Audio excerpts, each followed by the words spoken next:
ശരിക്കും എനിക്ക് തോന്നുന്നത് മാധവും ഗോകുലിനെയും നോക്കിയിട്ടുണ്ടെങ്കിൽ സുരേഷ് ഗോപിയുടെ 2 കാലഘട്ടമാണ്. വെറുതെ ആണെങ്കിൽ അങ്ങനെ ഒന്നും പറയല്ലേ. എങ്ങനെ പറയാണ്ടിരിക്കും. നന്നായിട്ടുണ്ട്. ഈ കോപ്രായം കാണിക്കാനോടോ താൻ അമേരിക്കന്ന് വിളിച്ചു നിർത്തിയത്? ഭ്രാന്തൻ റോളിന് പ്രഭാകരനെ വെല്ലാൻ വേറെ ആള് ജനിക്കണം. ഞാൻ അങ്ങനെ ഇംഗ്ലീഷ് സംസാരിക്കാറില്ല. അവന് ഈ പൃഥ്വിരാജിന്റെ പ്രേതം കയറി. അച്ഛനാണത്രേ അച്ഛൻ. എനിക്ക് ഡാഡി വേണ്ട. അവന് ഈ പൃഥ്വിരാജിന്റെ പ്രേതം കയറി. എങ്ങനെ കെട്ടി ചേച്ചി ഈ ജോഷ്യാനെ? സമ്മതിക്കണം കേട്ടോ നിങ്ങളെ. ആക്ച്വലി നമ്മുടെ JSKയില് മാധവ് എങ്ങനെയുണ്ട്? അയ്യോ ഓർമ്മിപ്പിക്കല്ലേ പൊന്നെ. JSKയിൽ എനിക്ക് ഡബിങ്ങിന് കണ്ടപ്പോ എനിക്ക് അത്ര തൃപ്തിയല്ലായിരുന്നു. എന്റെ മാനം കെടുത്താൻ വേണ്ടി കച്ച കെട്ടി ഇറങ്ങിയിരിക്കുകയാണ്. നമ്മൾ അനാഥരാണ്, പക്ഷെ ഗുണ്ടകളല്ല.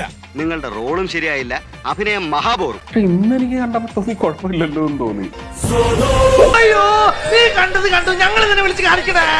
ഇപ്പൊ ഈ സത്യമൊന്നും ജയിക്കുന്ന സ്ഥലമല്ലേ കോടതി. കണ്ണിങ്ങിരിക്കുന്ന ഈ സമയത്ത് നീ കാല് പാരാതടാ. എനിക്ക് നിങ്ങളെ വിശ്വാസമല്ല.